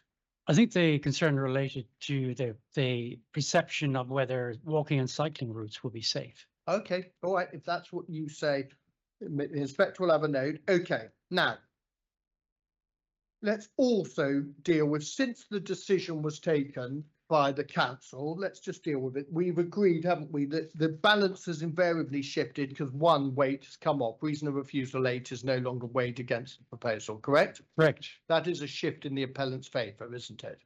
Yes. Next point. We also note, don't we, with the new NPPF, there's also been a shift with the introduction of grey belt. Yes. There's also been a shift with the identification of creative industries Yes. as a priority for support that we've just been through.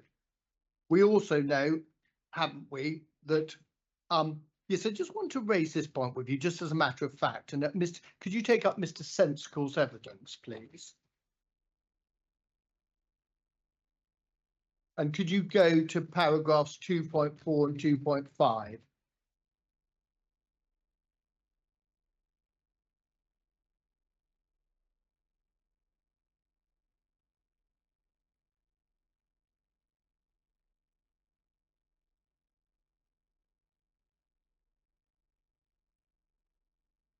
Yes. Now, at 2.4, let's just look at the chronology. Do you accept that what Mr. Sensicle has there is a fair representation of the resolution? On the 23rd of October, there was a proposal the application be deferred to enable officers to seek to resolve outstanding issues. You see that? Yes. Yeah, including highways and suitable and the SANG. And the resolution was carried and the application was deferred. Yes. And the application be considered again by the committee within 5 months. Yes. When members resolved in October 23 that to enable officers to seek to resolve outstanding issues, the clear view of members was that that was an obtainable target to resolve outstanding issues. That was their judgment in October 23, wasn't it? They made they resolved to defer the application for this reason. No, but I want your. I can't. You can't ask me what was in their minds. No, well, I could. It would be perverse to agree to take the view that we're going to enable officers to seek to resolve outstanding issues if their judgment was there was no reasonable prospect of resolving those issues. That would be a remarkable resolution, wouldn't it? We know there is no chance of doing that, but we're still nonetheless going to ask you to do something that we know is impossible to do. No, I'm sure they clearly members. My memory of it was that felt frustrated that there were certain issues that there was a lack of clarity on. Yeah, but that's not what I'm asking you about. I'm asking you about clearly the expectation or the understanding of members was it was to seek to resolve outstanding issues. That's the resolution. Yeah, thank you. Next issue, please.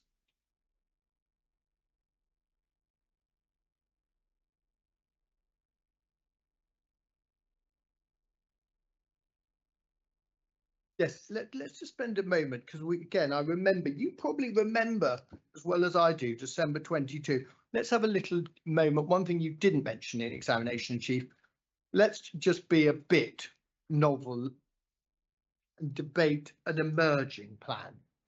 Because tell me, because you haven't raised that at all in Chief, what do you understand the latest position is to an emerging plan that might have specific policies of the nature that we talked about? What's your understanding of where a unitary authority plan is in the system? Because I remember, actually, I don't know if you remember. Do you remember what your answer was to me in December 22 when I asked you when you expected a plan to be adopted? Well, you said 26. I just wondered if you still retain that optimism. We've a year to go. Sorry? We've a year to go. Exactly. Yeah, and your smile and laugh is, I mean, let's be honest. Well, before I ask the next question of, tell me where we are in the process. Have you seen a Regulation 18 plan for Bucks? No, I haven't. I don't have a detailed report on the progress of the local plan, but you know, it is at an early stage. But just sorry, I want a bit more because I want to know a bit. What do you know? Where has there been a call for sites yet? As I say, I'm not working on that area. I'm not in a position to give you a detailed report. I am advised that the council is intending to meet the government's requirements in relation to progressing the local plan, and there will be a submission, the appropriate submission made in 2026, as I understand it. In 2026, the aspirate, what your instructions are, the aim is to have a Regulation 19 plan for submission in 2026. I'm not sure it's as specific as that, but there is Well, I'm sorry, you're the only person I can ask about this, and it is quite important, actually.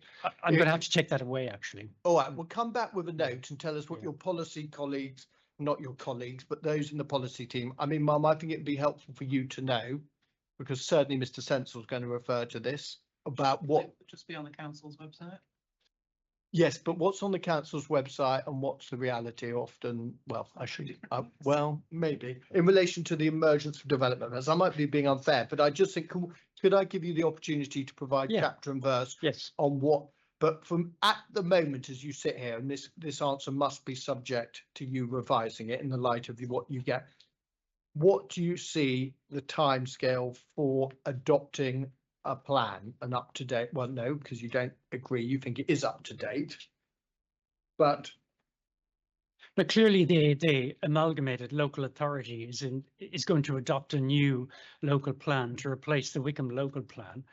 If clearly that's the intention, that's going to happen. But that's not because the Wickham local plan is out of date. It's because of the reorganisation of local government. okay. But it's nice to know if your colleagues in policy asked your view, you'd say, no, don't worry about an up to date plan because don't worry about needing a new plan because everything's up to date in Wickham administrative area. That's your view, isn't it? Clearly, as I've explained, there is a new local plan emerging and will replace it because of the reorganisation of local government. But that's not a reflection of how up to date or otherwise the Wickham local plan is. We're conflating two issues. I'm not asking you. I'm your advice in the light of your evidence to this inquiry that the plan is up to Yes, date. it is. Yeah. If you were asked the question by your policy colleagues about the need for a new plan, you would answer, no, don't worry, because everything's up to date.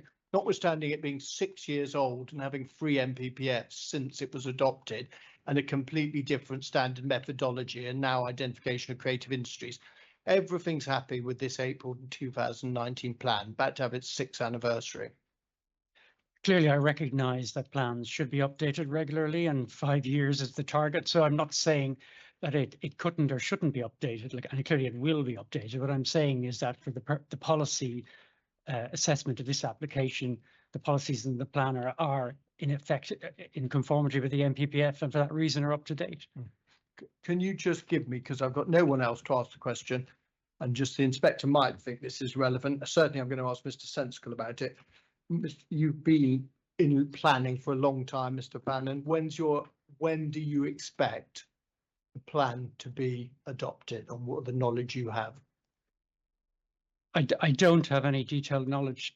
No detailed knowledge. So the Secretary of State and the Inspector can record that Bucks they're not providing it. Subject to your note, which will address this, but currently there's no identification of a date when a new plan will be. I mean, there's no LDS, is there?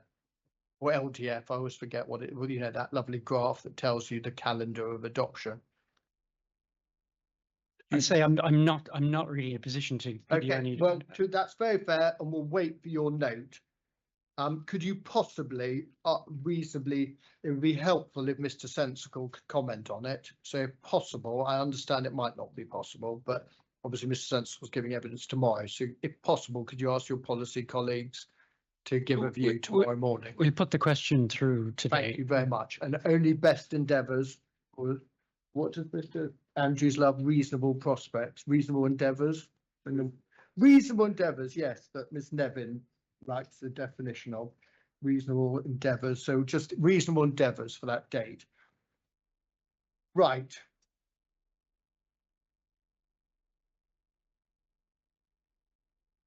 Just see, I think you'll be pleased to know I'm probably, Ma'am, I know it's slightly early, but I think there are 2 matters that I want to deal with that I have tomorrow morning. And I think for your expectations, it's probably half an hour, 45 minutes left. Mr. Oh, that was still on, Mr. Bird. That's fine. I just wanted to say, obviously, Mr. Fannon, if he's going to communicate with anybody over on the local plan issue, we'll need to talk to someone over there. We've got. Very happy. We can, You're going to do it. We can do it without Mr. Fannon. I appreciate Mr. Fannon doesn't directly work for the council either, so I expect that you didn't know the answer to those questions because Not the best person to ask. But he won't be able to agree a note with No, Mr. no, Sensible. That's just the I'm practical very realities relaxed. of the. I'm very relaxed. I won't make a point. excellent. Don't look so surprised. Skepticism. Very relaxed now. That was an You expression stood of up today, robust so I mean that's an robust- improvement. That was an expression of robust skepticism. Okay. Right. please remember not to speak to any members of your party overnight. And you can do that note for tomorrow about the needs stuff. Yep. Okay, excellent. Anything to raise before we adjourn then? No, okay. We've got 9:30, but I think, do you want to go back to 10 or should we start at As 9:30? I said, I will be, it probably depends more on Mr. Bird and Miss Nevin. I will be, as I said, let's put the ceiling of 45 minutes for Mr. Fannon. Then we got Mr. Sensical and the cumulative was 5 hours 30. So if we, that would take, yeah, we'll finish around 5 if both Mr. Bird and I, which we don't take forever in re-examination with our respective witnesses. I think 10, well, I don't mind. I think 10. 10. Nevin says, but I would have thought 10 would be Okay, fine. we will resume at 10 a.m. tomorrow. We also, though, sorry, do you remember? Sorry. But I just think it's worth where we are. I mean, Yes. I don't know if Miss Nevin has a view on, or have 1:30 and Mr. Bird on his 2:30, but it looks with a fair wind that we might finish our planning evidence tomorrow. And then could we activate Plan B or Option B or option and consider only if it's not too onerous on you, but I think my client's preference would not be to sit on Friday for half an hour for logistics reasons. So if you would be willing to just at the end of the day consider having a 106 and condition session. If that's too much, then we'll just do it on Friday morning. But can I just pose that? no, that's fine with me. I'll be staying tomorrow night anyway because I'm not going to set off home that late. So, and it means everyone else can go and doesn't need to come back on Friday, as long as everyone's happy to sit a little later. No, Madam, unless Mr. Sensical is very difficult, I don't anticipate taking up all of my 2.5 hours. All either, right, so. okay. And Miss Nevin's nodding as well. Likewise, I don't think I'll be taking up the hour and a half either. Okay, then we should be comfortably finished anyway. Okay, super. Right, we'll resume at 10 tomorrow then. Thank you. And Plan B is activated.